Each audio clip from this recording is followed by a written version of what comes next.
Hello friends. तो आज की डेट है 22 जुलाई 2020 और लेट्स स्टार्ट कि द हिंदू में आज हम लोग क्या क्या पढ़ने वाले हैं। तो आज हम लोग टोटल 4 आर्टिकल्स पढ़ेंगे। सबसे पहला आर्टिकल हम लोग का चाइना के ऊपर में है कि चाइना पॉलिसी को किस तरह से अभी इंडिया को कन्फ्रंट करने की ज़रूरत है, क्या क्या ऑब्जेक्टिव्स है चाइना के और क्या क्या डिप्लोमेटिक ऑफेंसेस हैं हम लोग जो अभी आड़े हाथे ले सकते हैं जिससे कि चाइना रुक सकता है और हमें मिलिटरीली उनको ऊपर वार करने की ज़रूरत नहीं पड़ सकती है, जिससे कि कॉस्ट इफेक्टिव भी होगा और काफ़ी ज़्यादा हमारा काम भी निकल जाएगा। सेकंड आर्टिकल है हमारा वैक्सीन जो है वो गैदर कर रहा है पेस पूरे वर्ल्ड वाइड, लेकिन क्या क्या ऐसे मेजर्स हैं जो कि हम लोग को अभी देखना चाहिए जो कि उस चीज़ को ओवरपास ना करे पूरे जो वर्ल्ड की जो सोसाइटी है, जो फार्मास्यूटिकल या फिर वीडियोलॉजिस्ट सोसाइटी है वो लोग, ताकि लॉन्ग टर्म में जो है हमें और ज़्यादा एक बड़े क्राइसिस से ना गुजरना पड़े। इसके बाद थर्ड आर्टिकल हमारा कोविड-19 फिजिकल रिस्पॉन्स के ऊपर में कि इंडिया की स्टैंडिंग कैसी होनी चाहिए। जैसे फॉर एग्जांपल जो हमारे ही स्ट्रेटा वाले जो इकोनॉमिकल बेस वाले जो कंट्रीज़ हैं, डेवलपिंग कंट्रीज़ हैं world wide, Vietnam, Pakistan, Cambodia, ये सब कंट्रीज़ कैसे इस चीज़ को से निपट रहे हैं और वहाँ पे उनकी फिजिकल जो पॉलिसीज़ हैं वो सब क्या है जो हम लोग यूज़ कर सकते हैं। नेक्स्ट, जब स्कूल रीओपन होगा तो किस प्रकार से बच्चों की जो मनोस्थिति होगी और अभी क्या-क्या पैंडेमिक के वजह से बच्चों को झेलना पड़ रहा है, जैसे कि बहुत लोग को फोर्स ड्रॉप आउट करना पड़ रहा है, बहुत लोग जो हैं वो अपने फादर मदर के इनकम में अब हाथ बटा रहे हैं, क्योंकि जो मान लीजिए अगर जो लोअर तबके के जो लोग हैं उनको बहुत ज़्यादा उतना इनकम नहीं होता है। उसके अलावा साइकोलॉजिकली उनको क्या-क्या है, जैसे एपिसोडिक मेमोरी, सिमेंटिक मेमोरी, ये सब साइकोलॉजिकल टर्म्स हैं, उनके वजह से उनके ऊपर क्या इफ़ेक्ट पड़ रहा है जो बच्चे हैं। तो ये सब के बारे में हम लोग आज डिस्कस करेंगे डिटेल में। तो ये जितने भी हम आर्टिकल डिस्कस करते हैं, जो न्यू कमर्स हैं उनको मैं बता दूं कि आप टेलीग्राम ऐप के ऊपर जाके सर्च बार में द हिंदू 365 बिना स्पेस के अगर आप टाइप करोगे तो gkmonk.com एक चैनल आएगा। उसके अंदर आप फाइल सेक्शन में जा करके इस चीज़ को हर एक जितने भी हम आर्टिकल डिस्कस करते हैं उसको उसकी पीडीएफ आप वहाँ से डाउनलोड कर सकते हो। तो सबसे पहला आर्टिकल हमारा है the main plank in counter China policy. अभी देखिए, चाइना की जो पॉलिसी है, बीटिंग बीजिंग का जितना भी जो एक्शन प्लान है वो सब को हम लोग अंडरमाइन कर सकते हैं मिलिट्री के लिए तरफ से नहीं, उसके और भी बहुत सारे तरीके हैं उसके थ्रू। कैसे? तो राइटर कहते हैं, अभी देखिए, जो डिसएंगेजमेंट का जितना भी प्रोसेस के लिए हम जो बातचीत कर रहे हैं वो कमांडर क्रॉप कमांडर लेवल पे 14 जुलाई को जो हुआ है उससे पहले जो अभी बातचीत हुई हैं उतना ज़्यादा लेवल पे उस पर प्रोग्रेस नहीं दिखा जा रहा है। इस पे बातें चल रही हैं इंडिया के अंदर में कि लड़ाई कर देना चाहिए, डोमेस्टिक प्रेशर आ रहा है। ये सब डोमेस्टिक प्रेशर, लड़ाई, ये सब के ऊपर इंडिया को अभी ध्यान देने की ज़रूरत नहीं है। इंडिया का ऐसा है कि इनका जो हमारा जो अभी जो स्ट्रेंथ है उसके ऊपर हमें ज़्यादातर काम करना चाहिए और कैसे करके हम इस चीज़ को अपने जो टर्म्स हैं उसके ऊपर डिवाइस कर सकें, ये इस पे ध्यान देना चाहिए। क्योंकि इंडिया का जो स्टैंड है वो यही है अभी फ़िलहाल। इंडिया का जो कंसर्न है कि हम लोग को डिसएंगेजमेंट ऑफ ट्रूप चाहिए और स्टेटस को एलएसी के ऊपर वापस आ जाए। लेकिन चाइना का जो है वो स्टैंड ऐसा है कि उनको कॉन्फिडेंस बिल्डिंग मेजर वहाँ पे चाहिए कि एक जो है कि इंडिया के साथ ऐसा कॉन्फिडेंस हो जाए कि हम उनका जो क्लिंग एम्पायर जो था शायद उस टाइप का उनका मैप फिर से दोबारा आ जाए, या फिर अभी फ़िलहाल जो डिस्प्यूट है, जो डिफरेंसेस है उसके वजह से डिस्प्यूट क्रिएट ना हो। ऐसा मीडिया के थ्रू ऐसा कहने का है, चाइना का पत्र पत्र में ऐसा मतलब न्यूज़पेपर में ऐसा छपता है चाइना के स्टैंड के बारे में। तो अभी फ़िलहाल इंडिया को ये समझने का ज़रूरत है कि चाइना के ऑब्जेक्टिव्स क्या हैं एक्चुअली। चाइना के ऑब्जेक्टिव्स ये हैं कि एलएसी के ऊपर जो अभी बफर ज़ोन बन जाना चाहिए। बफर ज़ोन फॉर एग्ज़ाम्पल क्या होता है? बफर जैसे नाम से ही पता चल रहा है, जैसे इंडिया पाकिस्तान के बीच में थोड़ा-सा गैप है। वो जहाँ पे आप देखते होंगे उस साइड से भी जाली लगी होती है, इस साइड से भी बार बार वायर वाली फेंसिंग लगी होती है। बीच में थोड़ा-सा जगह खाली रहता है। उसमें बहुत बार ऐसा होता है कि कुछ लोग अगर हमारे तरफ में अगर कैज़ुअल्टी हो जाती है पाकिस्तानी आर्मी के, तो तो वो लोग यहाँ से इंडिया की तरफ से तो कम होता है, पाकिस्तान की तरफ से ज़्यादा होता है कि वो लोग उस वाली ज़मीन पे ला करके उनको रख देते हैं। फिर उसके बाद हमारी आर्मी जाकर वहाँ से पिकअप करती है। तो ऐसे ही बफर ज़ोन जो है इंडिया और चाइना के बीच में भी होने की बातें चल रही हैं, चाइना की तरफ से प्रपोज़ किया जा रहा है। अगर इंडिया इस चीज़ को एक्सेप्ट कर लेता है, तो इंडिया का ही जो स्पेस है उसमें ही ये बफर जोन बनेगा, बिकॉज चाइना पहले से ही हमारे तरफ बहुत ज़्यादा अंदर आ चुका है। और उसमें जब इंडिया ने बोला कि आप पीछे चलिए, जैसे फॉर एग्जांपल अभी जो फिंगर 4 वाला जो रीज़न है वहाँ से वो पीछे नहीं हट रहा है, जबकि इंडिया का ऐसा क्लेम है कि फिंगर 8 तक हमारा जगह है। तो चाइना का अब उसके बाद 4 पे तो वो बैठा हुआ है, उसके बाद भी जो उसके कुछ आगे तक का जो जो एरिया है, जैसे वेस्ट ऑफ कोंगा पास ऐसा है, तो वो एरिया को चाइना कह रहा है कि वहाँ पे बफर जोन बनाइए। और तो इसके ऊपर कुछ लोग इंडिया में ऐसा कह रहे हैं कि नहीं ये ठीक है, अगर बफर जोन बन जाता है, शांति स्थापित हो जाता है तो ठीक है, चलिए कोई बात नहीं। लेकिन कुछ ऐसे जो स्पीकर्स हैं उनका ऐसा मानना है कि इससे पहले भी तो 1993, 1996, 2005 और 2013 में बॉर्डर एग्रीमेंट्स हुए हैं चाइना के साथ। तो वो सब कुछ चाइना के ये एग्रेसिव बिहेवियर की वजह से उन पे क्या बातें हुई और क्यों उसको हटा दिया गया वो सब अनक्लियर हो गया है। तो क्या गारंटी है कि अगर आप इस बफर जोन को मान लेते हो अपने रीजन, अपने एरिया को सेक्रीफाइस करने के बाद, तो चाइना का जो एक्सपेंशनिस्ट पॉलिसी जो है अभी उसके ऊपर एक रोक लग जाएगा, जैसा कि हमारे प्राइम मिनिस्टर ने अभी हिंट किया था कुछ दिन पहले। या फिर उसका जो और भी दूसरा एक कोई जैसे क्लिंग डायनेस्टी वाला जो अचीव करने का जो उसका जो एक सपना है, तो वो अपना सपना छोड़ देगा। तो इसके ऊपर जो है अब अलग-अलग स्ट्रैटेजीज़ बन रही है, अलग-अलग जो कैलकुलेशंस है वो बन रहा है। जैसे एक्सपेंशनिस्ट पावर जब भारत के प्रधानमंत्री ने लेह पर जाके बोला था, तो बीजिंग की तरफ से ऐसा आया था कि we are warning India against the strategic miscalculation with regards to China. और इंडियन एम्बेसी मतलब चाइनीज़ एम्बेसी जो इंडिया के अंदर है उसमें उन्होंने नकारा था कि हाँ नहीं, हम लोग कोई एक्सपेंशनिस्ट विस्तारवाद वाली तकनीक को हम लोग नहीं अपना रहे हैं, हम लोग बिल्कुल अपने ही टेरिटरी के अंदर है और ये सब हमारी टेरिटरी है, ऐसा कुछ-कुछ कहा था। इसके बाद देखिए आप ऐसा पहले का पास्ट के बारे में थोड़ा-सा राइटर बोलते हैं कि पास्ट में भी ऐसा हुआ था कि कहा जाता था 1998 में 1990s में कि 21st सेंचुरी जो आने वाली है वो एशियन सेंचुरी होगी। जस्ट बिकॉज़ जो इंडो पैसिफिक रीजन में थोड़े कंट्रीज़ जो हैं वो थोड़े बहुत मतलब इकोनॉमिकली साउंड होते जा रहे थे, सिंगापुर और ये सब कंट्रीज़। फिर चाइना, इंडिया की जो पॉपुलेशन है तो ह्यूज पोटेंशियल थी हमारे अंदर, क्योंकि डेमोग्राफिक डिविडेंड जो है वो हमारे फेवर में था।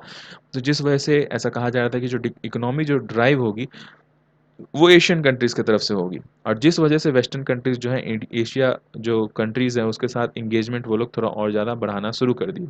लेकिन उस टाइम पे जब हमारे प्राइम मिनिस्टर राजीव गांधी थे, तो उस टाइम पे भी चाइनीज़ लीडर डेंग ज़ियापिंग का ऐसा कहना था कि उनको ऐसा नहीं लगता है कि ऐसा कुछ होगा आगे चल के इंडिया और चाइना इन्वॉल्व होकर के।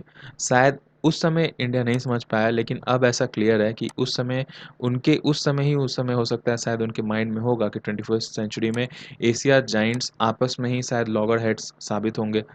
तो जिस वजह से अब चाइना के ऊपर ही सारा कुछ ब्लेम लगता है कि वो यहाँ का जो स्टेटस को है वो बिगाड़ने में कहीं न कहीं चाइना का ही यहाँ पे हाथ है। क्योंकि पहले वो चाहता है कि वो एशियन नेबरहुड में अपना डोमिनेंस स्थापित करे, फिर उसके बाद कहीं न कहीं जो ग्लोबल न्यूमेरो यूनो जो उनका जो यूनाइटेड स्टेट्स का जो प्लेस है, उसको वो कहीं न कहीं उसको हिला पाए। तो अब इसमें राइटर ये कहते हैं कि चाइना भी जो है उसको ये चीज़ के ऊपर ध्यान नहीं देना चाहिए कि वो कितना ज़्यादा डिस्प्यूट क्रिएट कर रहा है और उसके बाद ये तरीका उसको नहीं अपनाना चाहिए। उसको तरीका ऐसा था कि उसको सामने जितने भी जो उसके नेबरहुड कंट्रीज़ है उससे इकोनॉमिकल रिलेशनशिप बढ़ाने चाहिए था। और उसके बाद अगर वो स्ट्रैटेजिकली अगर कॉन्टिनेंटल या मैरीटाइम पावर्स दिखाता तो वो अलग बात थी, और उसमें हो सकता है कि वो ज़्यादा जल्दी सुपर पावर वाले उसके एम्बिशन जो है वो रेज़ कर पाता या फिर वो उसको अचीव कर पाता। इसके ऊपर राइटर इसके बाद भी कहते हैं, जो एम के नारायण जो आज लिखे हैं जो राइटर हैं, उनका कहना है ऐसा कि इसके ऊपर और भी सारे कंसर्न्स हैं। मुझे ऐसा लगता है कि चाइना जो है वो अपनी छोटा सा ज़मीन पाने के लिए ये सारा कुछ इतना बड़ा स्टेप्स नहीं उठाएगा। तो बड़ा बात क्या है? बड़ा बात ये है कि जो वेस्टर्न और मिडिल जो भी और दूसरे कंट्रीज़ जो हैं वो अपना जो एक प्रोपेगेंडा चला रहे हैं कि उन वो ऐसा बोल रहे हैं कि इंडिया का टेरिटरी चाइना हड़पना चाहता है, जिस वजह से वो ऐसा कर रहा है। लेकिन मुझे ऐसा लगता है राइटर को कि 2025 और 2035 का जो चाइना का जो प्लान है, जो चाइना का प्लान है 2025 में मेड इन चाइना बनाना और चाइनीज़ स्टैंडर्ड क्रिएट करना 2035 में। देखिए 2035 का जो उसका प्लान है उसी से डिराइव्ड है सब प्लानिंग, जो कह सकते हो आप कि 2025 वाला प्लानिंग है।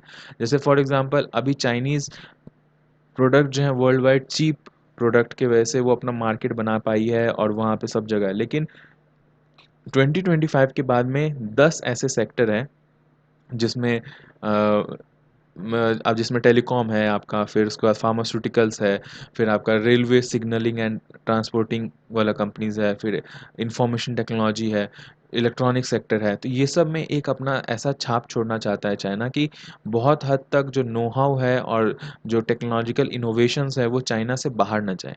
हो सकता है वो लोग साइंटिस्ट को अपने कंट्री में बुलाएंगे दूसरे देश से और फिर कुछ इंसेंटिव देंगे, तो वो अपना एक ऐसा बनाना चाहिए चाहता है इकोसिस्टम 2025 के बाद में कि 2035 आते आते तक चाइना स्टैंडर्ड ऐसा एक ऐसा हेजेमनी बन जाए उनके पूरे वर्ल्ड में, जैसा आज फॉर एग्जांपल यूरोपियन कंट्रीज के टेक्नोलॉजी के प्रति है पूरे वर्ल्ड लेवल में, और यूएसए लेवल के टेक्नोलॉजीज के यूएसए कंट्री के टेक्नोलॉजी के जैसे ये एक हेजेमोनी का मतलब क्या हो गया कि जैसे फॉर एग्जांपल एप्पल है। एप्पल का आपको पता है कि वो साइज़ में थोड़ा छोटा है, ज़्यादा महंगा है, उसकी बैटरीज नहीं चलती हैं, लेकिन फिर भी आप उसको खरीदते हो क्योंकि आपको उसके ब्रांड वैल्यू पता है। तो ये इस प्रकार का कुछ एक मतलब अभी पूरा क्लियर नहीं किया है चाइना ने, क्योंकि मीडिया रिपोर्ट आया नहीं है। ये सब जो मैं आपको बता रहा हूँ वो अलग अलग जगह से मीडिया में उनके जो इंटरव्यूज़ आए हैं, उनके जो प्रीमियर्स के, उनके जो लीडर्स के, तो वहाँ से मैं आपको उठा करके ये बात बता रहा हूँ। इनफैक्ट इस न्यूज़पेपर में भी नहीं लिखा है, इस आर्टिकल में भी नहीं लिखा कि 2025 2035 का मतलब क्या होता है, बस इतना लिखा made in China, China standard. तो राइटर ऐसा कहते हैं कि उनका ऐसा फ्यूचरिस्टिक प्लान्स है। तो ये सब प्लान बनाने के लिए उनको एक वर्ल्ड ऑर्डर में ऐसा चाहिए कि वो वर्ल्ड में सब जगह वो जा करके बिजनेस कर सकें और वहाँ की कंट्री इनको अपनाए। अब ऐसे में अगर इंडिया में वो आकर के हमला करेंगे तो उनकी वर्ल्ड ऑर्डर में जो जगहसाई होगी और थोड़ा बहुत लोग जो है उनसे डरना शुरू कर देंगे, वो चाइना कदापि नहीं चाहेगा। इसी चीज़ का इंडिया अभी फ़ायदा भी उठा सकता है। कैसे? जैसे कि जितने भी नो डाउट कि जितने भी जो मिलिट्री वाले कंपोनेंट्स होते हैं किसी भी नेशनल पावर के लिए बहुत ज़्यादा ज़रूरी होता है, क्योंकि अगर कंट्री का जो पावर है वो वैसे अगर पेपर पे देखना है तो सब लोग मिलिट्री पावर ही देखता है। लेकिन सॉरी, मिलिट्री पावर कैसा होना चाहिए, ये चीज़ और कब यूज़ करना चाहिए, ये चीज़ हर एक कंट्री को अपना-अपना पता होना चाहिए। जैसे फॉर एग्ज़ाम्पल पाकिस्तान के लिए आप मिलिट्री यूज़ कीजिए, जब यूज़ करना है तब यूज़ कीजिए। क्योंकि उसका ग्लोबल लेवल पे यही छवि ही है। वो अफ़गानिस्तान में भी मार-काट करता है, टेररिस्ट का होम है, सब जगह सबको पता है कि वो टेररिस्ट अपने घर में रखता है। तो उसके बारे में आप सब जगह पे क्या फैलाएँगे? उस और वो इकोनॉमिकली भी इतना साउंड नहीं है कि उसके बारे में आप किसको क्या कहेंगे? तो एक ही हम लोग के पास फैक्टर बच जाता है कि भाई मिलिट्री यूज़ करो उसके खिलाफ। द राइटर ऐसा कहते हैं कि उसके खिलाफ तो मिलिट्री यूज़ की, लेकिन चाइना का अलग सीन है। चाइना के ऊपर हम लोग मल्टी डायमेंशनल ऑप्शनल है हमारे पास, जिसके ऊपर से हम लोग उसको अलग-अलग तरीके से घेर सकते हैं। सिवाय इसके कि आप डोमेस्टिक पॉलिटिक्स पे दबाव आकर के और ये जी न्यूज़ और ऐसे जो अलग-अलग जो मीडिया चैनल हैं, उनके दबाव में आकर के आप लद्दाख टेंशन्स के ऊपर लड़ाई कर लो। ये चीज़ नहीं करना है हम लोग को। हम लोग को डिप्लोमैटिक ऑफेंसिव होना है। डिप्लोमैटिकली ऑफेंसिव होने का मतलब क्या है? हमा और ये कॉस्ट इफेक्टिव भी है डिप्लोमैटिक ऑफेंसिव होने का। ये इसका मतलब क्या है? इसमें ये है कि देखिए वर्ल्ड ऑर्डर में डिप्लोमैटिकली आप अपने इंस्ट्रूमेंट्स को छोड़िए, नेशनल पावर्स को छोड़िए। जैसे जितने भी आपके डिफरेंट मिनिस्टर्स हैं सेंट्रल गवर्नमेंट में, आपके बिज़नेस लीडर्स हैं अलग-अलग जाते हैं, फिर आपके इंटरनेशनल स्टैंडिंग पे और भी जितने आपके जो कम्युनिकेशन में जितने लोग हैं, अलग-अलग देश के जो लोग हैं, उन सब को एक प्रॉपर गोल सेट उनका होना चाहिए कि उनको जहाँ पे भी जाना है तो उनको ये कन्विंस करना है कि लोगों को, या फिर उनके भाषण में ये चीज़ को यूज़ करना है, इंडिया राइट है और चाइनीज़ रॉन्ग है। और ये अगर पीसफुल इंटेंशंस है वीज़ा विज़ चाइना एक्सपेंशनिस्ट एम्बिशन, मतलब हम लोग किसी के दूसरे के जो ज़मीन है उसमें हम लोग कुछ दखल नहीं करते, लेकिन वही लोग जो चाइना है फॉर एग्ज़ाम्पल, वो लोग हमारे हमारे ही नहीं, वियतनाम का, फिर जापान का भी एक आइलैंड के ऊपर अपना नाम लिखता है। फिर कुछ दिन पहले रशिया से भी वो थी कि रशिया का, जैसे हम यहाँ पे देखिए आप, ये जो रीजन है रशिया का, इस वाले रीजन में, इसका मैं नाम भूल रहा हूँ, ये ऊपर ये नॉर्दर्न बिल्कुल ये इस जगह पे जो रीजन है रशिया का, तो ये वाला रीजन चाइना का पहले था, लेकिन फिर उसके बाद समझौता हो गया, तो रशिया जो है वो अब रखता है इस चीज़ को बहुत दिन पहले से। तो इसके ऊपर भी जो है चाइना अभी कुछ दिन पहले इसका कुछ वर्षगांठ था, तो उसमें रशियन एम्बेसी जो है वो सब जगह अपने ट्विटर हैंडल पे उसकी ये लिख रहा था कि मतलब मना रहा था अपना वर्षगांठ उस वाले जगह का। तो उसके ऊपर चाइनीज़ जितने भी जो डिप्लोमेट्स हैं और जो न्यूज़पेपर के एडिटर्स हैं, वो लोग इसके ऊपर बहुत ज़्यादा आपत्ति ओपनली जता रहे थे। तो ये इस तरीके का जो चाइना का जो अलग ही जो एक स्टाइल है उसका एक्सपेंशनिस्ट वाला, तो उस चीज़ के बारे में पूरे वर्ल्ड वाइड सबको अवगत कराने की ज़रूरत है। और ये कौन कराएगा? जैसा हमने ये जो 4, 5, 6 पॉइंट हमने 3-4 जो पॉइंट्स हमने डिस्कस किए, ये लोग करवाने में मदद कर सकते हैं। इसके अलावा कुछ ऐसे कंट्रीज़ हैं, जैसे फॉर एग्ज़ाम्पल ईरान है और बांग्लादेश है, या फिर और भी बहुत सारे ऐसे जो मिडिल ईस्ट के जो कंट्रीज़ हैं, वो लोग हमारे आज के डेट में जो हम लोग जो यूएसए की तरफ थोड़ा ज़्यादा इंक्लाइन होते जा रहे हैं क्वाड के वजह से, या फिर जो जो कल हमने डिस्कस किया था आपका परसों सॉरी, मालाबार इनिशिएटिव की वजह से ना, मालाबार नेवी एक्सरसाइज जो है उसमें जो हम लोग जापान, ऑस्ट्रेलिया और यूएसए के साथ में जो साथ में होकर के हम लोग एक्सरसाइज कर रहे हैं, तो बहुत लोग ऐसा हम लोग कहने लग गया कि अब हम लोग नैम की तरफ छोड़ करके, नॉन अलाइन्ड मूवमेंट वाला जो हम लोग का खेमा था उसको छोड़ करके अब हम लोग वापस यूएसए की तरफ हम लोग जो है अब हम लोग ज़्यादा इंक्लाइन होते जा रहे हैं, जिस वजह से ईरान जैसी जो कंट्रीज़ हैं वो लोग थोड़ा सा ज़्यादा हम लोग से अब खफा रहती हैं और हमसे थोड़ा सा वो कटने का कोशिश करती हैं। तो अब हम लोग को नैम का फिर से जो है सहारा लेना पड़ेगा उन जैसी कंट्रीज़ के साथ में और ज़्यादा संवाद जो है बढ़ाने की ज़रूरत है। तो इससे क्या होगा? इससे ये होगा कि वर्ल्ड ऑर्डर में ये जाएगा कि हम लोग पीस वर्सेस एग्रेशन, मतलब चाइना जो है वो एग्रेशन की तरफ जाता है, लेकिन इंडिया जो है वो शुरू से ही पीस की तरफ जाता है। और इसको फैलाने के लिए हम लोग सोशल मीडिया का भी यूज़ कर सकते हैं, बिकॉज़ पहले तो ऐसा इंडिया का मैसेजिंग कैपेसिटी नहीं था, और चूँकि हम लोग यूनाइटेड स्टेट्स यूएनएससी के भी जो है परमानेंट मेंबर नहीं है, तो जिस वजह से भी हम लोग को थोड़ा-सा हर जगह पे अपना पॉइंट रखने के लिए थोड़ा-सा प्रॉब्लम होता था। लेकिन आज के डेट में सोशल मीडिया बहुत ही ज़्यादा वायलेंट है सब जगह, और चूँकि पूरे वर्ल्ड वाइड जो है लोग फ़ेसबुक, गूगल, यूट्यूब ये सब सारे ऐप्स यूज़ करते हैं, और चाइनीज़ की जो जनता है वो ये सब ऐप्स यूज़ नहीं करती है। तो हमारे पास एक अपर फ्रंट है कि हम लोग अपने जो कंसर्न्स हैं वो इस वाले सारे चैनल्स पे, ऐप्स पे चला सकते हैं, और वर्ल्ड ऑर्डर एक क्रिएट कर सकते हैं जिसमें हम लोग बताएं कि चाइनीज़ का जो क्या अभी इंटेंशंस है और इंडिया का क्या इंटेंशंस है, जिसके अंदर सोशल मीडिया एक काफ़ी डोमिनेटिंग रोल प्ले कर सकता है। इसके अलावा ये भी बताते हैं वो कि जैसे इंडिया के जो नेबरिंग कंट्रीज़ हैं, नेपाल, बांग्लादेश, वियतनाम, ईरान, इनको इंडिया को कॉन्फिडेंस में लेना अभी फ़िलहाल बहुत ज़्यादा ज़रूरी है, जो ताकि हम लोग का जो स्ट्रेंथ रिलेशन जो है वो और भी ज़्यादा इनसे सुधर सके, और कहीं न कहीं यूएसए की तरफ से इनको थोड़ा-सा नेग्लेक्ट, या फिर जो भी कह सकते हैं, इनका उतना ज़्यादा यूएसए से थोड़ा-सा ये जो अलग रखते हैं, अलग अपने आप को फ़ील करते हैं, तो उस चीज़ में इंडिया अभी एक्सप्लॉइट कर सकता है अपना नैम वाला जो है पर्चा वो दिखा कर के। और थोड़ा बहुत कहीं न कहीं जो यूएस के साथ जो जैसे क्वाड और वो सब जो हमने अभी डिस्कस किया, वो सबसे अपना थोड़ा एंगेजमेंट कम करके।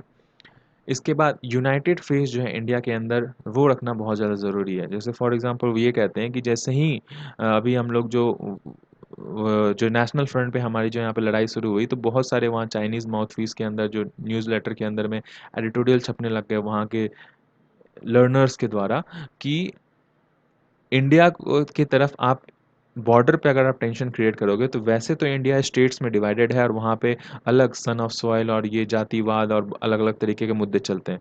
लेकिन अगर जैसे ही हम लोग उसके सिक्योरिटी के ऊपर बात आती है, तो पूरा इंडिया यूनाइट हो जाता है, और हमें और भी अलग तरीके के जो मेजर्स हैं वो झेलने पड़ते हैं, जैसे बॉयकॉट चाइना, तो अलग लोग सब लोग जो है टिकटॉक और ये सब ही खत्म कर दिया यूज़ करना, तो चाइना को प्रॉब्लम हुआ, थोड़ा ही सा हुआ भाई, हुआ ना। तो इस तरह के अलग-अलग जो मेजर्स इंडिया के अंदर जब इंडिया यूनाइट हो जाती है, तो फिर उसके बाद चाइनीज़ सामान भी यूज़ करना बंद कर देती है, तो चाइना को मल्टी डायमेंशनल, अब हम लोग वॉर भी नहीं कर पा रहे हैं वहाँ पे आपका बॉर्डर पे, कि वॉर भी अगर हो जाएगा तो हमारी तरफ से भी लोग मरेंगे, उनकी तरफ से भी, तो हमारा भी बहुत ज़्यादा घाटा होने लगता है। तो इंडिया से वॉर नहीं करना चाहिए, नहीं तो फिर क्या जो एलओसी है उसके ऊपर उतने टेंशन्स पाकिस्तान टाइप से क्रिएट नहीं करना चाहिए, नहीं तो हमारे लिए प्रॉब्लम्स और भी ज़्यादा बढ़ सकता है, ऐसा वहाँ के लोग कहते हैं। तो ये राइटर कहते हैं कि ये जितने भी मैंने ऊपर में पॉइंट्स बताए वो सब एक तरफ है, और ये इस तरीके का जो इंडिया को यूनाइटेड होना है, वो चीज़ जो एक अलग ही लेवल का चीज़ है और वो चीज़ को हम लोग को फॉलो करना चाहिए। इसके अलावा सेकंड पॉइंट वो ये बोलते हैं कि इंडिया का जो स्ट्रेंथ है वो स्पिरिचुअलिटी, रिलीजियस और कल्चरल एट्रीब्यूट से आता है। और हमारी जो सिविलाइजेशन है उनका ये हेरिटेज भी है। हम लोग अपने पूर्वज से हम लोग इसी चीज़ से वजह से जाने जाते हैं। तो इंडिया को इस चीज़ के ऊपर और ध्यान देना चाहिए, अपने स्ट्रेंथ पे काम करना चाहिए। और तिब्बतियन स्पिरिचुअल लीडर जो है दलाई लामा, जिसके ऊपर अभी हम लोग फ़िलहाल उतना ध्यान नहीं दे रहे हैं कुछ साल से, बिकॉज़ हम लोग को ऐसा लगता है कि अगर उनको हम थोड़ा-सा ज़्यादा प्रोमिनेंस दिए तो चाइना थोड़ा खफ़ा हो जाएगा। तो अब उसको और भी ज़्यादा आपको अभी ध्यान देना ज़रूरत है, क्योंकि चाइना को बताना ज़रूरत है कि दलाई लामा को हम लोग और भी ज़्यादा ध्यान देते हैं और दलाई लामा को प्रमोट कर करके और दूसरे दूसरे जगह पे उनका भाषण शुरू करना चाहिए। बिकॉज़ हिमालयन बुद्धिज़्म का जो लीडर है वो दलाई लामा है। और तिब्बतियन लोग जो है उस सिर्फ़ तिब्बतियन लोग नहीं, और भी बहुत सारे जो वर्ल्ड में हैं वो लोग उस चीज़ को आजकल, मतलब आजकल नहीं, बहुत दिन पहले से ही उस चीज़ को फ़ॉलो करते हैं, उस चीज़ को मतलब थोड़ा-सा समझते हैं, बूझते हैं। तो अगर हम तिब्बतियन लोगों को सामने लाएँगे, अगर हम तिब्बतियन लोगों को सामने लेकर के आएँगे और तिब्बतियन लोग जो है वो अगर जैसे वर्ल्ड ऑर्डर में थोड़ा ज़्यादा वोकल होने लग जाएँगे, तो वो लोग अपने आप ही चाइना को एक्सपोज़ करना शुरू कर देंगे। फिर इंडिया को बोलने का ज़्यादा ज़रूरत ही नहीं होगा। तो ये सारे जो टर्म्स हैं, इनको एक्सप्लॉइट करने की बहुत ज़्यादा ज़रूरत है अभी इंडिया को, जिसी से जो है कि इंडिया की जो वज़न है इंडिया का, वो वर्ल्ड ऑर्डर में और भी ज़्यादा स्ट्रॉन्ग होगा। नेक्स्ट आर्टिकल हमारा कॉजियस ऑप्टिमिज्म के ऊपर है। जो वैक्सीन जो है वो पेस गैदर कर लिया है। वर्ल्ड में जो है बहुत सारे जो प्लेयर्स हैं वो वैक्सीन को खोज कर रहे हैं, और ऐसा पहली बार हुआ है कि 6 मंथ्स के अंदर ही ह्यूमन क्लिनिकल ट्रायल्स शुरू हो गए हैं। ऐसा पहले कभी नहीं हुआ था। इनफैक्ट जो इबोला का जो वैक्सीन का जो टेस्ट हुआ था 2014 में गिनिया में, तो उसमें भी रिसर्च जो है वो शुरू हो गया था। लेकिन जब पीक पे था ना उसका, तो उस समय भी वो वैक्सीन बन कर के नहीं आया था। थोड़े दिन के बाद आया था, उसके बाद ही जो है कि वो उसको कंट्रोल कर पाई थी सरकार वहाँ की, जहाँ पे भी ये चीज़ फैला था। लेकिन अभी ऐसा नहीं है। अभी ऐसा है कि जो इसके ऊपर इम्यूनिटी के ऊपर कोरोना वायरस के लिए बहुत सारे कंट्रीज़ हेल्प, मतलब ऐसा कर रहे हैं काम। और इनफैक्ट मोडेना और ये सब जो कंपनीज़ हैं वो तो मतलब जो बहुत ही कम, ऐसे जनवरी से ही उनका जो है कि वो इसके ऊपर रिसर्च शुरू कर चुके थे। और चाइनीज़ कंपनीज़ भी है कुछ ऐसे, जो कि उनके यहाँ तो नवंबर से ये चीज़ स्टार्ट हुआ था, तो वो लोग वहाँ पे दिसंबर लास्ट, जनवरी फर्स्ट, इस सब से उस समय से ही वो लोग इसके ऊपर रिसर्च शुरू कर चुके हैं और अब जो है क्लिनिकल ट्रायल्स के ऊपर जा चुके हैं। फिर उसके बाद बीच में ये सब कुछ ऐसे यहाँ पे डाटाज हैं कि ऑक्सफोर्ड यूनिवर्सिटी के जो वैक्सीन है वो आपके काफ़ी ज़्यादा सेफ और इम्यूनोजेनिक पाया गया है फर्स्ट और सेकेंड ट्रायल के अंदर। लेकिन फर्स्ट, अब ये कैसे आया है, ये ऐसा डाटा यहाँ पे लिख रहे हैं क्योंकि फर्स्ट वाला का तो उन्होंने पब्लिकली जो है कि डाटा वो पब्लिश ही नहीं किया था। तो इस सब चीज़ के ऊपर अभी हम लोग नहीं लिख सकते हैं। एक बार जब कोई सा भी कंपनी का जब डाटा है वो निकल कर के आ जाएगा, तभी उसके बाद ही मेंस और ये सब सारा एग्ज़ाम्स होगा। तो उसके बाद आप उस कंपनी के बारे में डिटेल में लिख सकते हो। हम लोग वो चीज़ को डिटेल में डिस्कस करेंगे। अभी फ़िलहाल आपको ये लिखना है कि वर्ल्ड ऑर्डर में इबोला का भी जो हमने एग्ज़ाम्पल दिया वो वाला,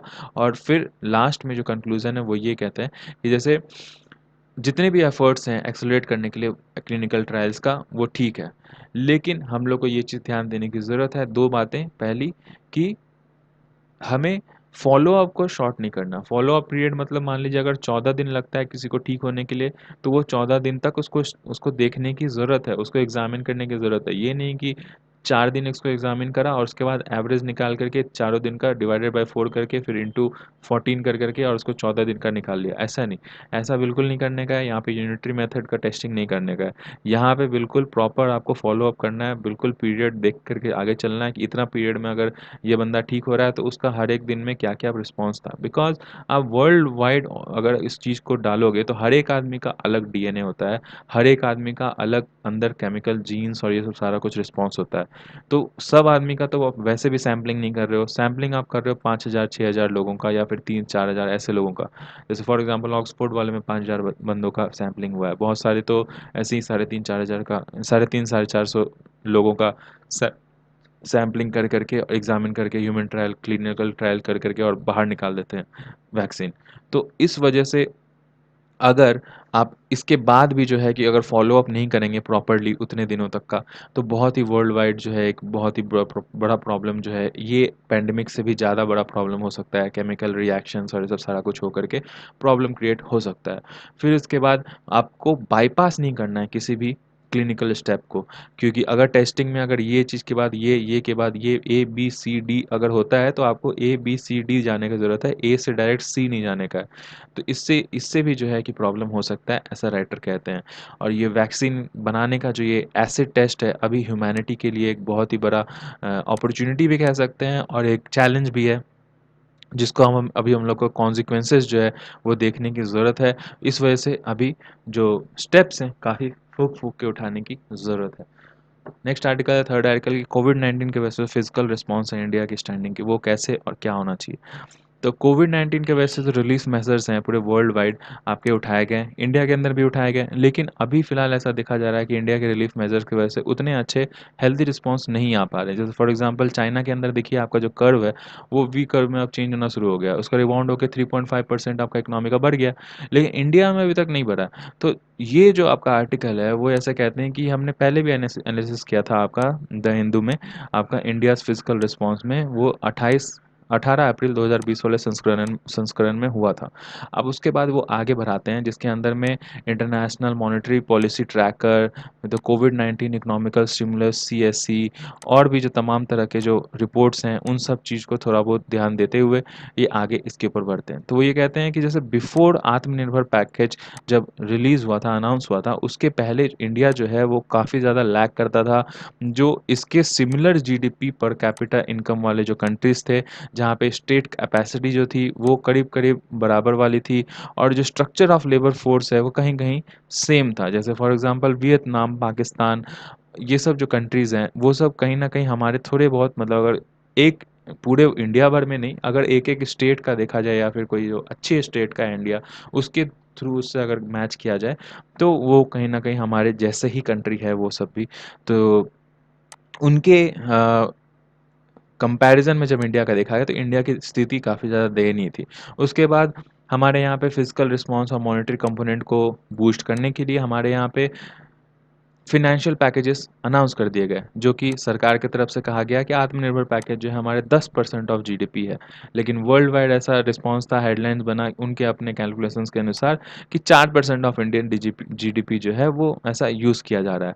लेकिन इन्होंने जो कैलकुलेट किया है, जैसे जो न्यूज़पेपर वाले और ये लोग जो आर्टिकल लिख रहे हैं वो ऐसा कहते हैं कि अगर हम प्रधानमंत्री गरीब कल्याण योजना जो मार्च में रिलीज़ हुआ है, उसके बाद जो direct physical cap aspects of आत्मनिर्भर भारत है वो सबको अगर हम जोड़ दें, उसके बाद भी जो है पब्लिक डिस्ट्रीब्यूशन सिस्टम और ये सब मिला करके करीब करीब 1.7% ऑफ जीडीपी ही आता है।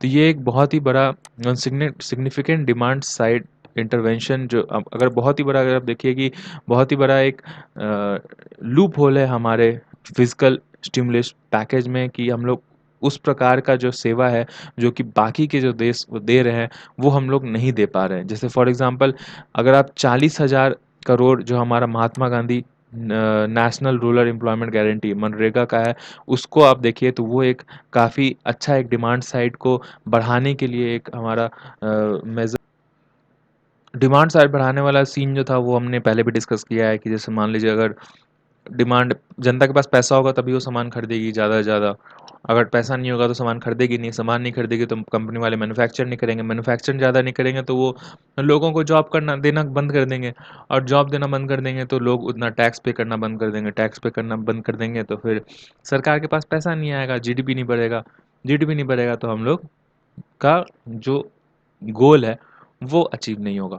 तो जिस वजह से जनता के पास पैसा होना बहुत ज़रूरी है, जिस वजह से जो कैश फ्लो वाला जितने भी हमारे यहाँ पे स्कीम्स हैं, Mahatma Gandhi national rural employment guarantee, या फिर 50,000 करोड़ जो हमने छोड़ने का बात किया है गरीब कल्याण रोजगार अभियान, वो सब बहुत ज़्यादा ज़रूरी हो जाता है। गरीब कल्याण रोजगार अभियान क्या होता है? जैसे हमने अभी कुछ दिन पहले डिस्कस भी किया था, अभी फ़िलहाल थोड़ा-सा उसका लिए साइड दे दूँ आपको, मनरेगा की तरह ही होता है। मनरेगा में 100 दिन का एम्प्लॉयमेंट गारंटी होता है, इसमें 125 दिन का होता है।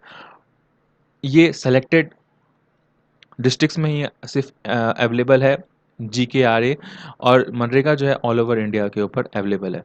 सेलेक्टेड डिस्ट्रिक्ट में इसलिए उतारा गया था अभी क्योंकि वहाँ के जो स्टेट्स, वो सब जो स्टेट्स हैं, वो सब जो डिस्ट्रिक्ट्स हैं, जैसे बिहार, झारखंड, यूपी, ये सब जगह पे माइग्रेंट्स का जो क्राइसिस है वो सबसे ज़्यादा था, और जिस वजह से सिर्फ ऐसे ही कुछ कुछ जो स्टेट्स हैं वहाँ पे ये चीज़ को अभी फ़िलहाल उतारा गया था। वेस्ट बंगाल इसमें इन्वॉल्व नहीं था, जिसके ऊपर हम लोग एक आर्टिकल डिस्कस किए थे, बहुत ज़्यादा कंट्रोवर्शियल था। बहरहाल आगे बढ़ते हैं। वो ये कहते हैं कि ऐसा ही जो कैश फ्लो वाला जो स्ट्रक्चर है, वो जो स्कीम है, वो वियतनाम, इंडोनेशिया, पाकिस्तान में भी चलता है, इजिप्ट में भी चलता है, लेकिन वहाँ का जो शेयर है और वहाँ का जो इकोनॉमिकल टर्नओवर आ रहा है ये सब की वजह से, वो बहुत ही बढ़िया आ रहा है। और एक काफ़ी सब्सटैंशियल पार्ट जो है अपने जीडीपी का उन्होंने खर्च किया है इस चीज़ के ऊपर। तो कैश ट्रांसफ़र के ऊपर वो आगे बोलते हैं राइटर कि देखिए, डिमांड साइड इंक्रीज़ करने के लिए आपको कैश ट्रांसफ़र ज़रूरी है। इनफैक्ट वर्ल्ड बैंक रिपोर्ट है वो भी ये कहता है कि 30% जो मंथली जीडीपी पर कैपिटा जो आता है हमारे किसी भी कंट्री का, वो आपका कैश ट्रांसफ़र की वजह से ही आता है। In fact 46% of lower middle countries जो है आजकल एट एन एवरेज 3 मंथ में आपका कैश ट्रांसफ़र की वजह से जीडीपी पर कैपिटा में थोड़ा सा बदलाव लेकर के आ सकी है। जैसे फॉर एग्जांपल बांग्लादेश और इंडोनेशिया जो है वो इतना बढ़िया काम किया है कि वो अपना 111% से मतलब बांग्लादेश जो है वो 163% और इंडोनेशिया जो है वो अपना 100% बढ़ा पाया है कैश ट्रांसफ़र प्रोग्राम की वजह से। तो इसके बाद इंडोनेशिया कैश स्कीम जितने भी हैं हमारे 158 मिलियन, जो कि करीब-करीब 60% ऑफ द पॉपुलेशन है, वहाँ तक अपना ये कैश ट्रांसफ़र वाला जो स्कीम का जो बेनिफिट है वो पहुँचा चुके हैं।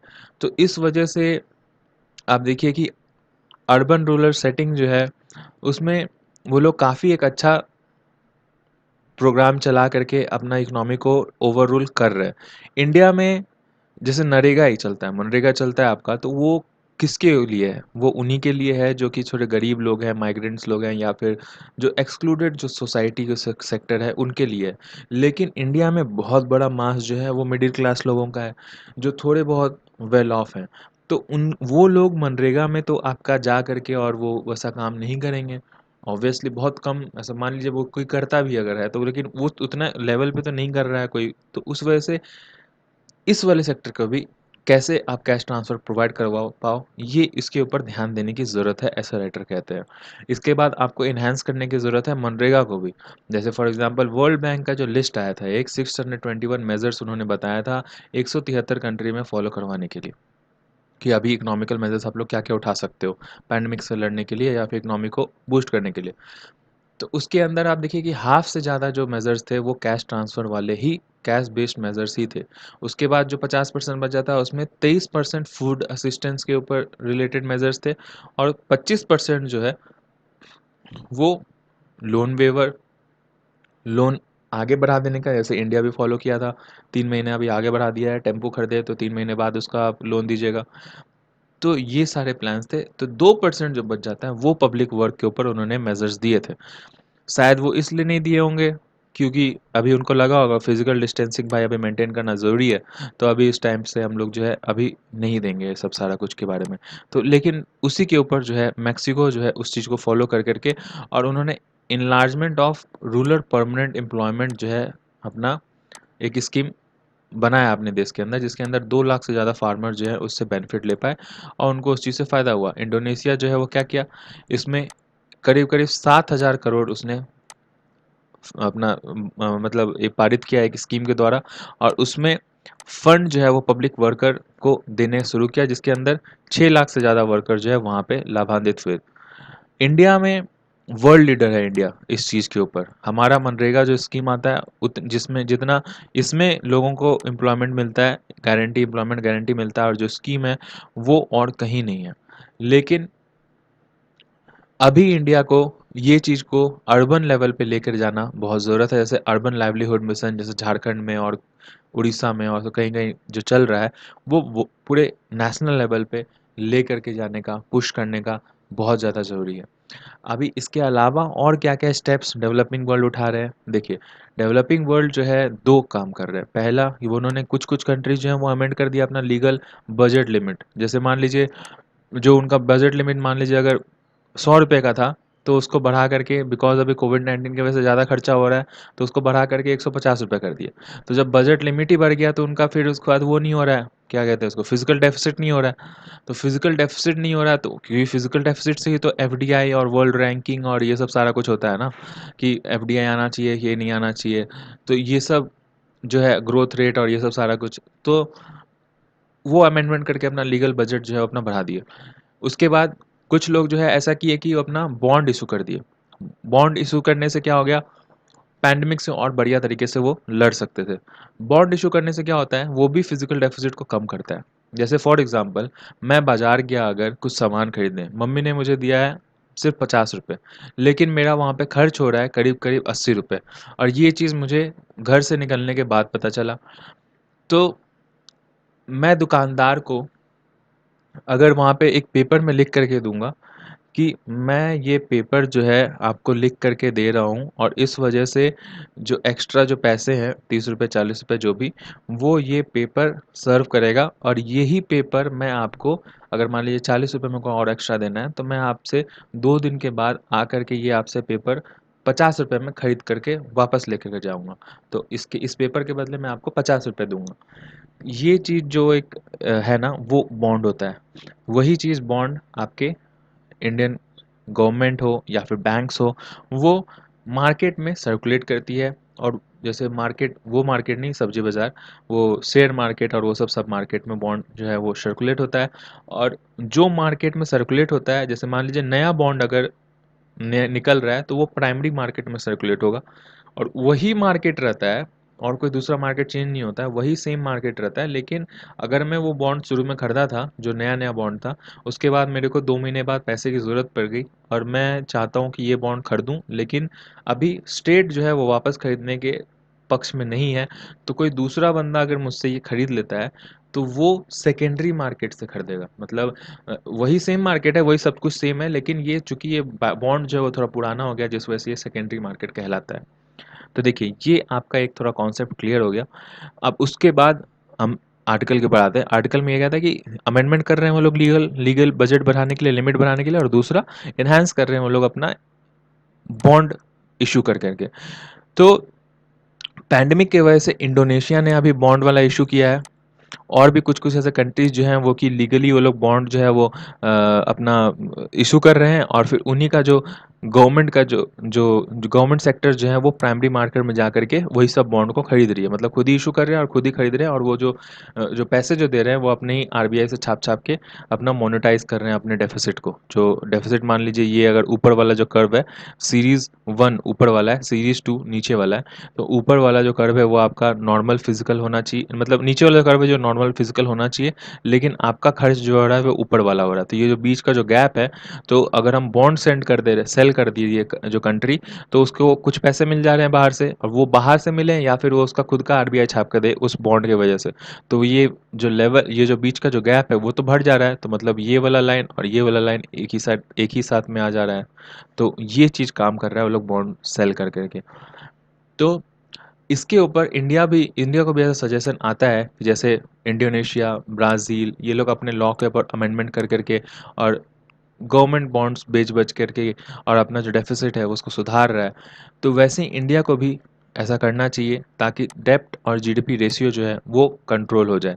जैसे इंडिया को तो फिर क्या रोक रहा है? इंडिया को जैसे रोक रहा है जो एफआरबीएम एक्ट है हमारा।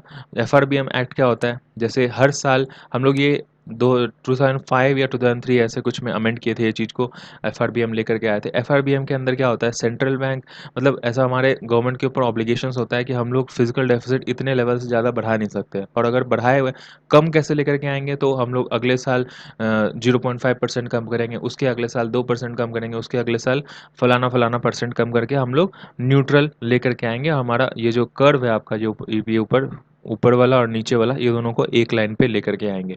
तो ये एफआरबीएम एक्ट के द्वारा है। तो जिस वजह से हम लोग जो है कि मोनेटाइजेशन और ये पैसा छाप करके उसको अपलिफ्ट करने का वाला जो काम है कर्व को, नीचे वाला कर्व को, वो हम लोग नहीं कर पाते हैं। तो लेकिन उसमें एक एस्केप क्लॉज है।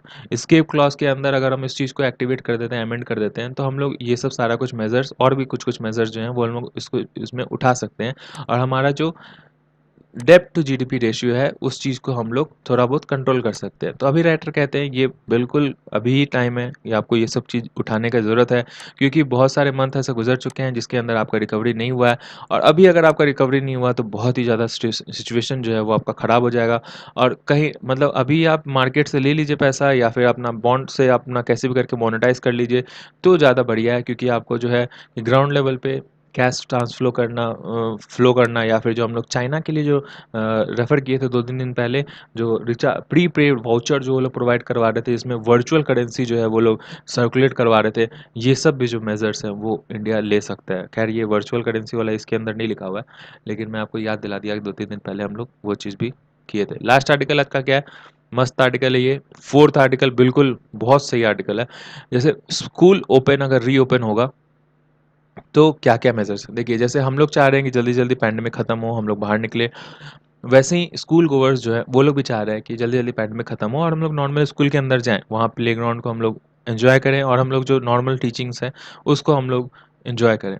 लेकिन इसके ऊपर बहुत सारे कंसर्न्स हैं। जैसे अभी हम लोग पूरे वर्ल्ड इंडिया भर में हम लोग ऑनलाइन टीचिंग के ऊपर डिस्कशन कर रहे थे। हम लोग ये देख रहे थे प्रोस कॉन्स क्या-क्या है। बहुत सारे बच्चों के पास मोबाइल नहीं है, टीवी नहीं है, रेडियो नहीं है। क्या होगा, नहीं होगा। अभी टीचर्स भी एक ही घर में रहते हैं, फिर क्या क्या पता जो पेरेंट्स हैं वो वही टीचर्स हैं और उनके घर में बच्चा भी है, तो उनको मोबाइल में वो वीडियो बनाएँगे या फिर उनका बच्चा मोबाइल में वीडियो देखेगा, इसके ऊपर कंसर्न्स है। और भी बहुत सारे फिज़िकल, इकोनॉमिकल, जियोग्राफिकल या कल्चरल ऐसे प्रॉब्लम्स थे, जैसे कि एक घर में जॉइंट फैमिली में लोग रहते हैं, तो घर का ऐसा एनवायरनमेंट नहीं है जो कि वही क्लास का बच्चा दूसरा बच्चा जो है जो न्यूक्लियर फैमिली में रहता है उनको ऐसा इन्वायरमेंट मिल पाएगा, या फिर कोई बच्चा जिसके फादर जो हैं वो कोई गरीब, कोई ऐसा कुछ खोमचा लगाते हैं, या फिर कोई उनका खोखा है, या फिर कुछ ऐसा कुछ ठेला वाला बिजनेस है, तो वो उन उस बच्चे को वैसा इन्वायरमेंट और वो नहीं मिल पाएगा जैसे कि यूनिफॉर्म इन्वायरमेंट हम लोग स्कूल में उन सबको प्रोवाइड करवा पाते हैं। उसके अलावा स्कूल्स भी जो है हमारे इंडिया के अंदर में अलग अलग तरह के स्कूल हैं, उसके अलग अलग तरह के वहाँ पे फैसिलिटीज़ है। For example Navodaya, Netarhat, army schools, और भी जो अलग-अलग जो स्टेट गवर्नमेंट के स्कूल्स हैं जिनको मैनेज कर किया जाता है स्टेट गवर्नमेंट द्वारा या फिर म्युनिसिपल कॉर्पोरेशन द्वारा, उनका अलग-अलग इंफ्रास्ट्रक्चर है, मैनेजमेंट कमिटी है, कुछ के अंदर में हॉस्टल है, वहीं पे खाना-पीना सब कुछ होता है, कुछ लोग को मिड डे मील मिलता है, कुछ को कुछ भी नहीं मिलता है। वो नॉर्मल स्कूल बच्चे जाते हैं और वहाँ से व स्कूल करके वापस आ जाते हैं। फॉर एग्ज़ाम्पल जो न जो नॉर्मल प्राइवेट स्कूल्स होते हैं आपके वैसे स्कूल्स, तो और उसके बाद जो बच्चे वहाँ पढ़ने जाते हैं उनका अलग अलग रिस्पॉन्स आ सकता है, फॉर क्योंकि वहाँ पे अलग अलग एज के बच्चे जाते हैं, नर्सरी से लेके स्टैंडर्ड 12 के बच्चे जाते हैं।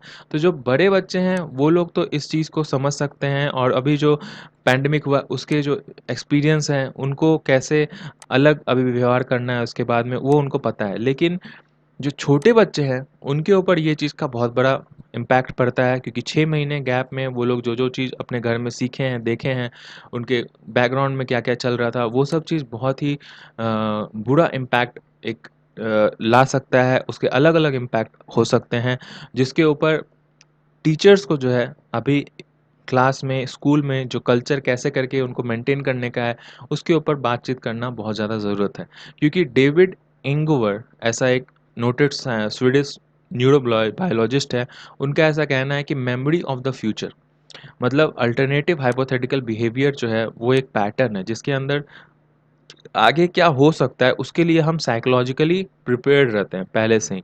तो बीइंग अ पीडियोगोगिक्स मतलब जो टीचर होता है पीडियोगोगिक्स, या फिर जो भी सिलेबस बनाता है या फिर जो बुक लिखता है, ये सारे एक कम्युनिटी है पीडियोगोगिक्स के। तो वो लोग को इस चीज़ के लिए अभी से ही स्कूल खुलने से पहले से ही इसके बारे में डिस्कस करना, और इसके बारे में मेंटली और इकोनॉमिक मटेरियलिस्टिकली मतलब कि कैसे-कैसे उनको वहाँ पे एनवायरनमेंट देना है, उसको उसके लिए मटेरियल तैयार कर रखना, ये सारा कुछ रखने की बहुत ज़्यादा ज़रूरत है अभी, कि कैसा स्कूल का फिज़िकल डिस्टेंसिंग वाला नॉर्म्स फ़ॉलो कर पाएँगे बच्चे, कैसे क्लास के अंदर डिसिप्लिन टीचर्स मेंटेन करवा पाएगी, स्कूल के अंदर जो वॉशरूम है, प्लेग्राउंड है, वहाँ पे बच्चे कैसे एक-दूसरे से व्यवहार करेंगे, स्कूल के अंदर में चिल्ड्रन जो है वो बस स्कूल बस और वो सब और भी चीज़ों से कैसे वो रूबरू होंगे एक दूसरे से उसके अंदर में, और भी बहुत सारे कंसर्न जो है जिसके ऊपर ध्यान देने की ज़रूरत है, जिसके अंदर जो सोशियोलॉजिकल जो कंसर्न्स है वो ये है कि देखिए जो इल इफेक्ट्स है पैंडेमिक के हमारे स्कूल गोवर्स ट्यूशन बच्चों के ऊपर में, वो इतना बड़ा है कि चिल्ड्रन जितने जो ड्रॉप आउट होते हैं आपके स्कूल के अंदर से, वो बहुत ज़्यादा है इंडिया के अंदर। और अभी बहुत सारे ऐसे अभिभावक अभी भी हैं हमारे इंडिया के अंदर जो कि इतना ज़्यादा सपोर्ट नहीं करते हैं पढ़ाई लिखाई के ऊपर। तो अभी ये एक उनको बहाना मिल गया कि चलो ठीक है, पैंडेमिक है, वैसे भी हमारे इनकम जो है अभी नहीं है अच्छे बढ़िया, तो एक अगर बच्चे अगर हमारे यहाँ पे आ जाएंगे काम करने, तो हेल्पिंग हैंड हो जाएगा। तो ये जो एक मेंटालिटी है वो कहीं न कहीं इस टाइम पे बहुत ही ज़्यादा कंसर्निंग हो सकती है पैंडेमिक के दौरान। उसके अलावा जो कुछ कंसर्निंग टीचर जो पेरेंट्स हैं जो जानना भी बोलते हैं ठीक है जाओ तुम स्कूल, लेकिन अभी वो लोग पलायन करके अपने नेटिव प्लेसेस में जा चुके हैं बिकॉज़ जो इनकम लॉस हुआ है या फिर उनका जॉब लॉस हुआ है जिस वजह से, तो वो अपने स्कूल में बच्चों को भेज नहीं पा रहे हैं जहाँ उनका नाम लिखाया हुआ है। उसके अलावा कुछ ऐसे बच्चे हैं जो कि इतने ज़्यादा पुअर हैं कि उनके घर में मतलब उनको शादी कर दी जा रही है क्योंकि जो बच्चे बच्चियां हैं जो हैं उनके साथ ऐसा ज़्यादा होता है। जैसे फॉर एग्जांपल जो मेरा अभी एक पोस्टिंग था इससे पहले जब मैं जॉब में था, तो उस टाइम पे एक प्रोजेक्ट के लिए मैं मालदा गया था वेस्ट बंगाल में। वहाँ पे हमारे कुछ दूर में ही जहाँ पे हमारा प्रोजेक्ट चल रहा था उसके कुछ दूर में जो गांव था वहाँ पे ऐसा हुआ था केस कि जो बच्ची थी वहाँ पे वो 14 साल की थी और उसके घर वाले उसकी शादी करवा रहे थे। तो वैसे जगहों पे वेस्ट बंगाल में खास करके नोडल ऑफिसर जो थे होते हैं वहाँ के स्कूल के जो टीचर्स होते हैं या फिर जो प्रधान अध्यापक होते हैं वो लोग होते हैं वहाँ के नोडल ऑफिसर्स, तो उनके कंट्रोल में टीचर्स और ब्लॉक ऑफिसर्स जो हैं वो कंट्रोल में होते हैं, मतलब उनके टच में होते हैं। तो वो लोग उनको बुला करके उस बच्ची को वहाँ से रेस्क्यू करवा करके शेल्टर होम लेकर के गई। लेकिन उसके घर वाले जो हैं वो बच्ची को वहाँ पे जा करके फिर शेल्टर हाउस में माफ़ी वाफ़ी मांगा, अंडरटेकिंग जो भी चीज़ लिखना था वो लिखा, अंडरटेकिंग शायद नहीं लिखा था, माफ़ी मांग करके वापस लेकर के आए थे। और फिर वो वापस लेकर के आया, उसी रात वो बच्ची की शादी हो गई ज़बरन और दूसरे दिन सुबह उसकी विदाई से पहले वो बच्ची जो है शादी विवाह वाले घर के अंदर, इतने भीड़-भाड़ वाले घर में फांसी लगाकर सुसाइड कर ली। तो इतनी ज़्यादा कंसर्निंग सोसाइटी है हमारे यहाँ पे। और यहाँ पे ये पैंडेमिक के वजह से कितना ज़्यादा प्रॉब्लम हो सकता है, इस चीज़ के ऊपर जो भारत सरकार हो या फिर जो अलग-अलग जो सोसाइटीज़ हैं, वो लोग अभी कंसर्निंग नहीं हैं। और पॉवर्टी जैसा क्या कहते हैं, कोई एक किसी ने कहा है, poverty is the worst form of violence. तो इसकी वजह से अभी पैंडेमिक जो है इसके ऊपर टॉपिंग ऑन द केक काम कर रहा है। और इसकी वजह से बहुत सारे साइकोलॉजिकल इफ़ेक्ट भी, ये सोशल इफ़ेक्ट हमने डिस्कस किया। साइकोलॉजिकल इफ़ेक्ट ये है कि एपिसोडिक मेमोरी एक होता है, जैसे फॉर एग्जांपल हर एक बंदे का अलग-अलग तरीका होता है किसी भी चीज़ को परसीव करने का। फॉर एग्जांपल मैं और आप अगर किसी होटल में जाते हैं, होटल में मुझे खाना अच्छा लग रहा है, मैं वहाँ की खाने की खुशबू से प्रभावित हूँ। मैं वहाँ पे बैठ के मतलब यही देख रहा हूँ कि खाना कितना बढ़िया है और मैं दोबारा अगर उस होटल में जाऊँगा तो उस खाने की वजह से ही वहाँ पे जाऊँगा। लेकिन आप जब वहाँ पे आए हो, मेरे साथ ही हो, लेकिन आपको वहाँ का एम्बियंस बहुत अच्छा लग रहा है। आप देख रहे हो कि अरे वाह! यहाँ के रेट्स कितने बढ़िया है, कितने इकोनॉमिकल हैं। और यहाँ कितना साफ-सफाई है और यहाँ के जो मतलब जो मतलब अंदर में जो एम्बियंस है, डिज़ाइनिंग, इंटीरियर डिज़ाइनिंग वो बहुत बढ़िया है। आप दूसरी बार जाओगे तो आप इसलिए जाओगे क्योंकि वहाँ की एम्बियंस बहुत बढ़िया आपको लगी। तो हम दोनों गए एक ही जगह थे, लेकिन हमारी जो एपिसोडिक मेमोरी थी, उस जगह की जो मेमोरी थी, जो हमें बाद में याद आएगी फ्लैशबैक में, वो अलग-अलग रीज़न्स की वजह से आएगी। यही चीज़ पैंडेमिक के ऊपर एवज़ में भी लिखते हैं राइटर कि एपिसोडिक मेमोरी जो होती है हर एक बच्चे की अलग होती है और बच्चे जो है उनको एपिसोडिक मेमोरी बहुत दिन बाद तक याद रहती है।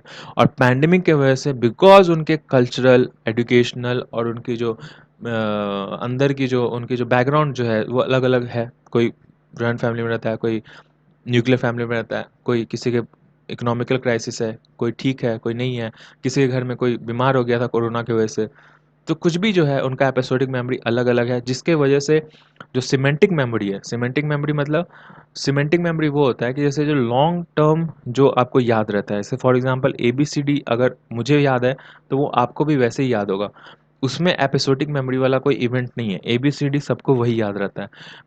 कलर कौन-सा है, कलर सबको वही याद रहता है। ऑरेंज जो है वो सबके लिए ऑरेंज होगा, ना कि वो ग्रीन होगा किसी के लिए। तो जिस वजह से इसको सिमेंटिक मेमोरी के ऊपर एपिसोडिक मेमोरी का तो उतना ज़्यादा प्रभाव नहीं पड़ता है, लेकिन एपिसोडिक मेमोरी आपके आगे आने वाले बिहेवियर के ऊपर बहुत ज़्यादा डिफरेंस ला सकता है। जैसे फॉर एग्ज़ाम्पल अगर सामने जब जाएँगे हम लोग, बच्चे जब स्कूल के अंदर आएँगे तो हो सकता है वो लोग अलग ही तरह का वोकैब्युलरी यूज़ करें अपने कन्वर्सेशन में। फॉर एग्ज़ाम्पल, अरे मैं तुम्हारे साथ नहीं सटूँगा क्योंकि अभी सोशल डिस्टेंसिंग करने का है। नहीं, मैं तुम्हें टच नहीं करूँगा। या फिर वो अभी बच्चे हैं तो क्या पता वो उतने सही ढंग से वो उस चीज़ को मिसइंटरप्रेटेट ना कर पाएँ, और कोई अगर उसको टच नहीं कर रहा है तो कुछ रेशियल उसके अंदर में दुर्भावना आ जाए सामने वाले के पास में। या हो सकता है कि वो सोशली उसके उसके एपिसोडिक मेमोरी में ऐसा है कि मेरे साथ ऐसा कोई टच नहीं किया था बिकॉज़ मैं शेड्यूल क्लास से हूँ, और वो छुआ-छूत वाला जो प्रॉब्लम है, वो उस वजह से ये मेरे को यहाँ पे सोशल डिस्टेंसिंग का मेरे पे मज़ाक उड़ा रहा है। समझ नहीं पाया वो, हो सकता है सामने वाला का ऐसा मतलब ना हो। तो जिस वजह से जो एक कल्चर किस प्रकार का सोसाइटी प्रोवाइड करवाता है, हमारा फैमिली प्रोवाइड करवाता है, नेशन प्रोवाइड करवाता है, ये बहुत बड़ा इम्पैक्ट छोड़ता है किसी बच्चे के ऊपर। और जब स्कूल खुलेगा, ये सारे जो एक चीज़ है, वो एक साथ हमारे टीचर्स के ऊपर ज़िम्मेवारी बन कर के आएगा कि उनको इन सब मैटर्स को वो कैसे सामना करते हैं और अपने बच्चों को किस प्रकार से वो लोग हैंडल करते हैं। तो यही जो है आज का आर्टिकल था, इसके ऊपर काफ़ी बढ़िया आर्टिकल था। आप इसमें से पॉइंट्स लिख सकते हो और लॉन्ग टर्म आप इसके ऊपर से पॉइंट्स लिख सकते हो। तो ये पीडीएफ डाउनलोड कर लेना आप और इसको रिवाइज़ कर सकते हो। Thank you. Have a nice day.